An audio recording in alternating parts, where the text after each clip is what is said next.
Now, another day, another twist in Karnataka's Game of Thrones. Deputy Chief Minister D.K. Shivakumar has set the cat among the pigeons by hinting that he could vacate his position as Karnataka Pradesh Congress Committee Chief.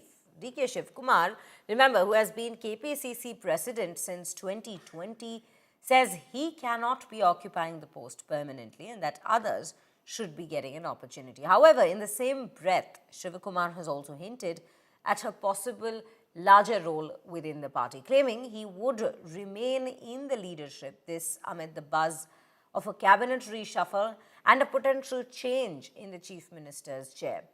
D.K. Shivakumar has further asserted that he speaks for the party and does what is assigned to him, even as his supporters began chanting D.K. Shivakumar, the next chief minister. Interestingly, just a few days ago, the Karnataka Deputy Chief Minister had insisted that he remains personally and politically fit and will continue as the KPCC President. Now, all these hints and the claims that have been coming in days after both Siddaramaiah and D.K. Shivakumar met the party leadership in the national capital itself. ನಾನಿರ್ತೀನೋ ಇಲ್ಲೋ ಅದು ಬೇರೆ ವಿಚಾರ, but 100 ಕಚೇರಿ ಯಾರು ನನ್ನ ಕಾಲದಲ್ಲಿ ಮಾಡಿ ಹೋಗ್ಬೇಕು ಅನ್ನೋ ದೃಷ್ಟಿಯಿಂದ ಎಲ್ಲ ಪರ್ಮನೆಂಟಾಗಿ ಒಂದು ನಿಮಿಷ ನಾವು ಪರ್ಮನೆಂಟಾಗಿ ಇರೋಕ್ಕೆ ಆಗಲ್ಲ. I am telling you, already 5 ವರ್ಷ ಆಗಿದೆ, ಇನ್ನು ಮಾರ್ಚ್ ಬಂತು ಅಂದರೆ 6 ವರ್ಷ ಆಗ್ತದೆ.